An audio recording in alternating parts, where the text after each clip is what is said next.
Up to 500,000 public sector workers are striking en masse in the United Kingdom today over anti-labor legislation and refusals to raise wages amidst record inflation.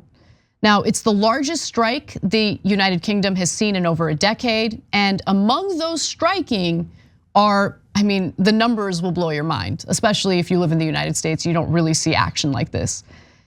300,000 teachers, 100,000 civil servants across more than 100 departments, including driving instructors, Coast Guards, and Department of Work and Pensions staff. 100,000 train and bus drivers, 70,000 university workers, including lecturers and security staff. And that's not all. We should hear more about the catalyst for these strikes. I mentioned inflation and wages. You're going to hear more about that now. What we're hearing from the multiple unions which have called for these strikes to take place, not just today, but over the next month, is that they are still demanding that increase to those pay rises in line with inflation that we're seeing in the UK at an eye-watering rate, but also, of course, to combat the cost of living crisis, which is only deepening. Now, today, of course, we are seeing teachers going on strike, transport workers and civil servants, and this is set to cause widespread disruption across the country. But this is all part of a long-running standoff between the trade unions and the government. They say over the last few weeks, negotiations have stalled and the government isn't budging on calls for that pay rise.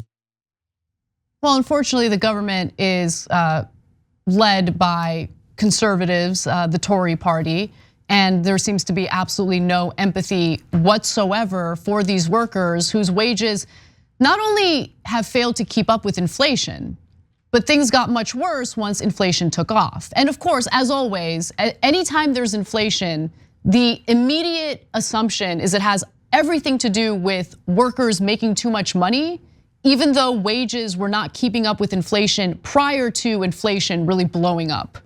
It's just insane. But let me give you more details. Average pay, excluding bonuses, rose by just 2.7% in the public sector between August and October, as inflation rose above 10%.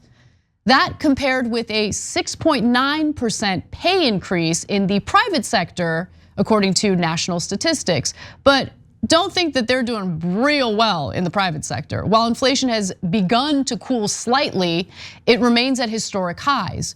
Grocery price inflation hit a record 16.7% in the 4 weeks to January 22nd. As we've talked about on the show a million times before, COVID and all of the supply chain disruptions, all of the general disruptions that came along with COVID have definitely contributed to inflation in certain sectors.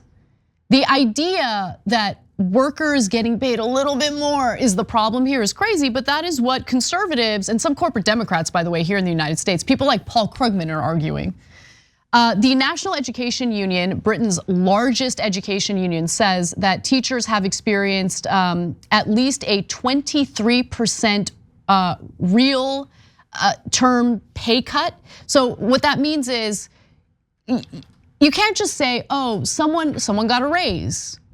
Right, you take a look at their pay. They made $5,000 more this year as opposed to last year.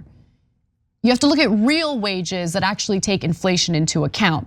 The government allegedly offered its members a 5% pay raise, which the NEU, again, the largest union for educators, says equated to a pay cut thanks to inflation. Thousands of schools will fully or partially close across the UK as teachers hit the picket lines.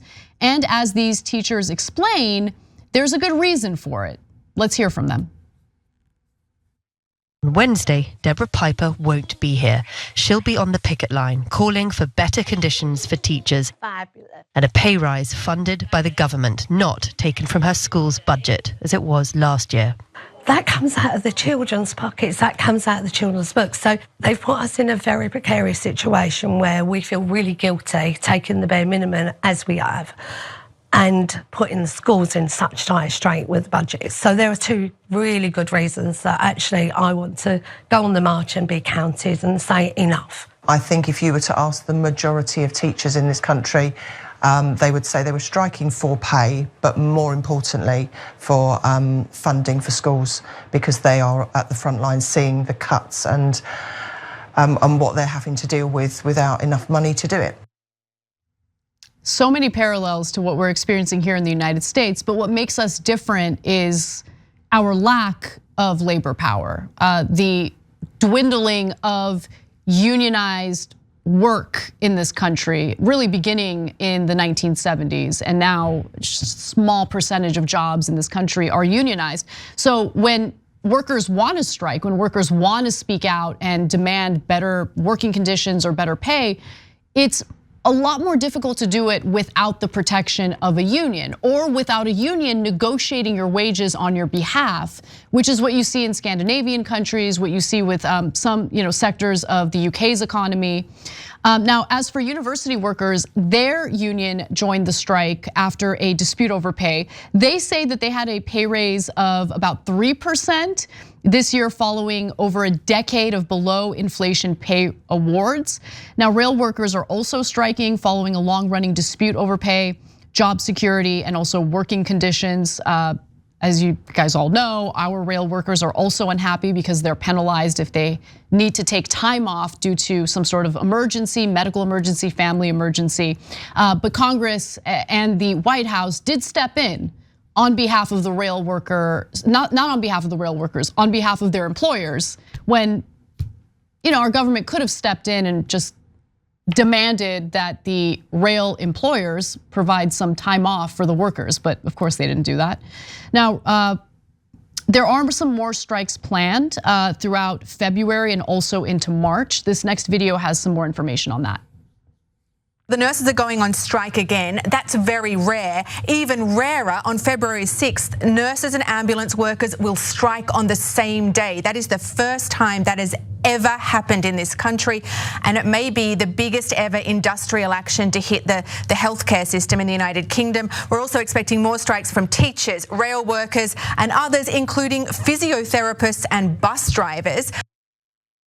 Good.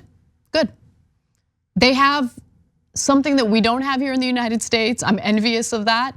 This is how you flex your power as a worker. You make your absence felt within the economy. Because I think people forget how important these jobs are, how important these workers are, and how they deserve to be fairly compensated for the work they do. There's more. I want to talk about public opinion in regard to these strikes, because the results of these polls have been mixed. If you look at Ipsos, they found that a slight majority do support the strategy of multiple unions striking on the same day. So if you take a look at this, you'll see that about 40% strongly agree with the strikes, they support the strikes. 18% are kind of neutral, neither support nor oppose. And 38% strongly oppose the strikes, which is pretty depressing. Among 2019 conservative voters, this is not surprising, 21% support the strike, 59% are against it. Among labor voters though, 65% support the strikers and only 20% are against them. And so that public support is incredibly important. But again, when these strikes happen, the absence of these workers within the economy is felt. And those who tend to get reminded of the importance of labor are the employers. This is the only real power workers have, getting organized and threatening to strike if they don't have better working conditions in some cases, but in this case, we're talking about wages. Now, fewer than 1 in 5, 17%, think that the UK government, led by Rishi Sunak of the Tory party, of course, is doing a good job negotiating with trade unions to prevent strikes, with 31% of Britons expecting a Labour government led by Keir Starmer would do a better job.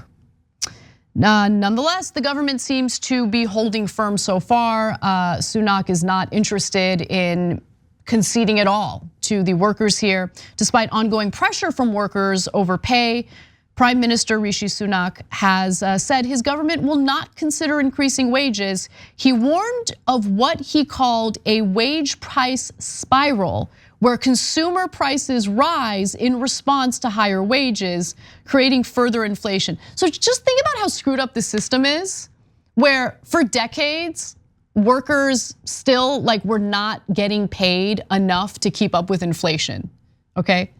Now inflation has really taken off and the workers are like, yo, this is untenable. We need to get paid a little more to be able to handle the high costs of things that we need, like groceries, for instance.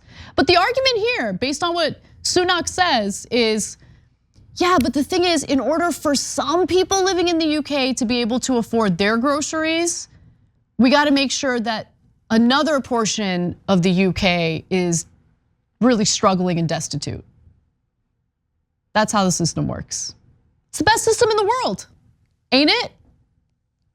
It's just pathetic. Absolutely pathetic. And we're seeing similar talking points here in the United States, where the head of the Federal Reserve just openly and transparently says, man, we really got to increase unemployment to get inflation under control. Here at TYT, we work to cut through all the establishment media's biases and bring you the news from a factual and progressive viewpoint. Now, allow me to introduce you to Ground News, a new tool that you can use to stay informed on what's really going on around the world. Ground News doesn't just bring you the information, it also provides you with an easy-to-use rating system that measures each article's political leanings, factuality, and gives you complete transparency on who owns the news that you're reading. Like today, I was on their site and I saw an article about some improvements in the ozone layer. And I was a little skeptical because good news about the climate is pretty rare these days.